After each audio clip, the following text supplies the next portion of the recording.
ఆంధ్రప్రదేశ్ ముఖ్యమంత్రి వర్యులు నారా చంద్రబాబు గారు ఢిల్లీ పర్యటనతో ఇప్పుడు వైఎస్ఆర్సీపీ అధ్యక్షుడైనటువంటి జగన్మోహన్ రెడ్డి వెన్నులో వణుకు మొదలైందా?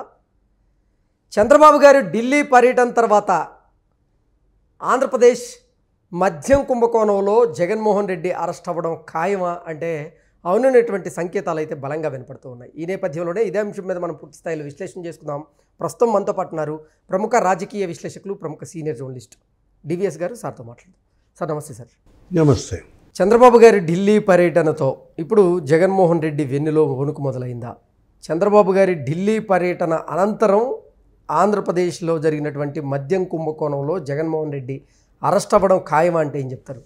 అంటే మొన్న లోకేష్ పర్యటన, నిన్న చంద్రబాబు పర్యటన, అంటే వారం 10 రోజుల్లో తండ్రి కొడుకులు వరుస వెంబడి ఢిల్లీ వెళ్ళడం, ప్రధాని మోడీ లోకేష్తో మరి 2.5 గంటల భేటీ, నైట్ డిన్నర్, మరి ఇవాళ చంద్రబాబు నీతి ఆయోగ్ మీటింగ్కి వెళ్ళడం, కేంద్ర మంత్రులందరినీ కలవడం.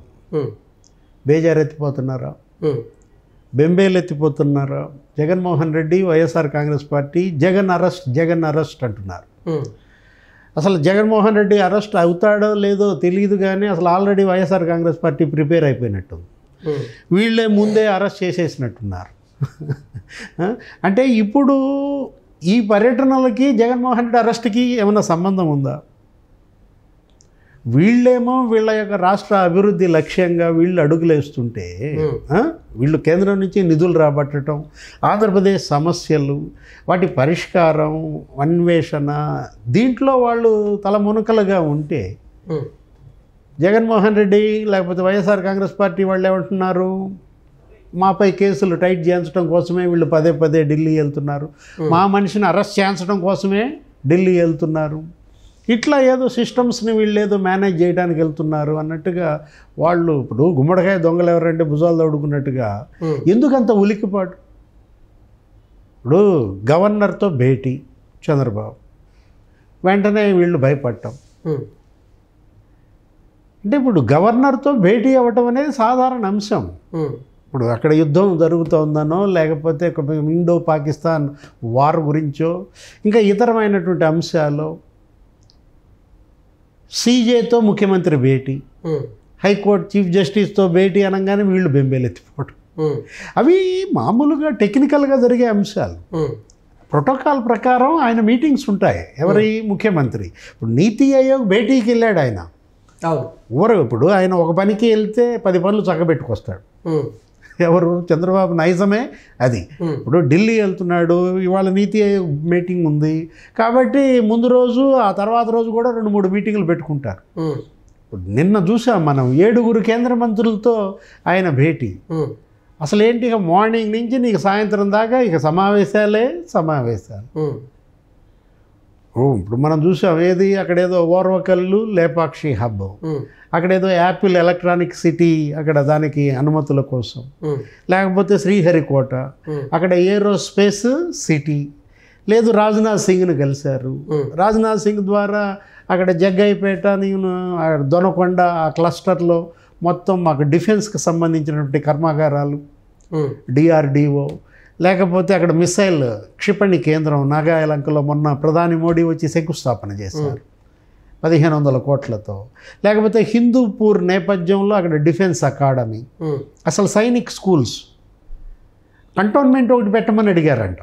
ఇప్పుడు హైదరాబాద్లో కంటోన్మెంట్, సికింద్రాబాద్లో కంటోన్మెంట్ ఉన్న నేపథ్యంలో ఆంధ్రప్రదేశ్లో కంటోన్మెంట్ లేదు కాబట్టి కంటోన్మెంట్ బేస్గా అక్కడ 10,000 ఎకరాల్లో మీరు అక్కడ ఎస్టాబ్లిష్ చేయమని, అటు రక్షణ మంత్రితో భేటీలు, అక్కడ డిఫెన్స్కి సంబంధించిన పరిశ్రమల్ని ఆంధ్రప్రదేశ్కు తెచ్చుకోవటం, లేదు అక్కడ ప్రహ్లాద్తో భేటీ, ఇప్పుడు అక్కడ గ్రీన్ హైడ్రోజన్ హబ్, గ్రీన్ క్యారిడార్గా ఇవాళ ఆంధ్రప్రదేశ్లో నీకు దగ్గర 23,352 కోట్ల మరి నిధులు కావాలని అడగటం, దానికి కొంతమంది సానుకూలంగా స్పందించటం, సీతారామన్తో భేటీ, నిర్మలా సీతారామన్తో. అంటే ఇవాళ వరుస పెట్టి, ఒకటి విభజన చట్టంలో హామీలు నెరవేర్చడం, 2 ఇప్పుడు ఈ కూటమి ప్రభుత్వం 3 పార్టీలు మొన్న మేనిఫెస్టోలో చేసిన వాగ్దానాల అమలు, దానికి కావాల్సిన నిధులు, వీటన్నిటిపైన వాళ్ళు కసరత్తు చేస్తుంటే వైఎస్ఆర్ కాంగ్రెస్ పార్టీ జగన్మోహన్ రెడ్డి వాళ్ళు కేసుల్లో ఇరుక్కుని మామూలు అరెస్ట్ చేస్తారని బెంబేలు ఎత్తిపోతే టైం వస్తే అరెస్ట్ తప్పదు. ఇప్పుడు ఎంతమంది అరెస్ట్ అయ్యారు? వరుస అరెస్టులు జరుగుతూనే ఉన్నాయి. ఇప్పుడు గత 10 నెలలుగా మనం చూసాం సోషల్ సైకిల్తో బిగినైంది. వరుస పెట్టి పోసాని కృష్ణమురళి దగ్గర నుంచి బోరగడ్డ అనిలు, ఆ సుధారాణి, ఆ వర్ర రవీంద్రారెడ్డి మొత్తం సోషల్ సైకిల్ భరతం పట్టారు. నిన్న కూడా సుప్రీంకోర్టు సీరియస్ అయింది. సజ్జల భార్గవ్ ఏదో ముందస్తు బెయిల్కి వెళ్తే ఏమన్నది సుప్రీంకోర్టు, అసలు ఏ పోస్టులు పెట్టారో మీకు తెలుసా? మీరు ఏ ఉద్దేశంతో ఆ పోస్టులు పెట్టారో కూడా మాకు తెలుసు అన్నారు జడ్జిలు. అసలు బెయిల్ ఇచ్చే ప్రసక్తే లేదన్నారు. వెళ్ళి అప్పుడు మీరు మీ కోర్టులో మీరు చెప్పుకోండి అంటూ 2 వారాలు మాత్రం ఉపశమనం ఇస్తున్నాం అరెస్ట్ చేయకుండా, ఈలోపు మీరు హైకోర్టుకి వెళ్ళి చెప్పుకోవాల్సింది చెప్పుకోండి అని చెప్పి సుప్రీంకోర్టే సజ్జల భార్గవ్ మీద కన్నెర్ర చేస్తే, ఒకటి స్వయంకృత అపరాధం, వాళ్ళంతటా వాళ్ళు చిక్కుకుంటున్నారు వీళ్ళు బన్నిన ఉచ్చులో. పాత కేసులు తరుగుతున్నాయి, కొత్త కేసుల్లో మరి ఇరుక్కుంటున్నారుగా, దానికి ఎవరి బాధ్యత? పరారైపోతున్నారు. ఇప్పుడు వల్లభనేని వంశీ ఉదంతమే ఉంది, అతని మీద పాత కేసులు ఉన్నాయి. ఇప్పుడు ఆ కేసుల్లో కదా అతను అరెస్ట్ అయింది. ఆ పాత కేసుల్ని మరి విత్డ్రా చేయించడం కోసం ఒకరిని కిడ్నాప్ చేశాడు. ఇప్పుడు ఆ కిడ్నాప్ కేసులో అరెస్ట్ అయ్యి జైల్లో ఉన్నాడు. ఆ తర్వాత ఇక వరుసగా ఈ పాత కేసులు, పీటీ వారెంట్లు 3 నెలలుగా అతను జైల్లోనే 2-3 నెలలు. ఇప్పుడు ఇవాళ మరి అతను ఎవరు అసలు పరారీలో ఉన్నాడు? ఎవరు? సర్వేపల్లి కాకాని గోవర్ధన్ రెడ్డి. ఎన్ని కేసులు? ఎవరిని కదిలిచ్చినా 10 కేసులు 16 కేసులు. అసలు ఇతని మీద ఇప్పుడు లుకౌట్ జారీ అయింది. కొడాలి నాని 10 కేసులు ఉన్నాయంట. నీకు మట్టి మాఫియా దగ్గర నుంచి, ఆ భూముల కబ్జాల దగ్గర నుంచి, బెదిరించడం, వసూళ్ల కేసుల దాకా ఎవరిని కదిలించిన 10-16 ఇన్ని కేసులు. కృష్ణా జిల్లా ఎస్పీ ఏమో కొడాలి నాని మీద లుకౌట్ నోటీసులు జారీ చేశాడు. ఈడ కొడాలి నాని ఏమో గచ్చిబౌల్లో ఫంక్షన్లో హ్యాపీగా తిరుగుతున్నాడు. ఆయన ఏం సార్ అసలు ఏం జరుగుతుంది?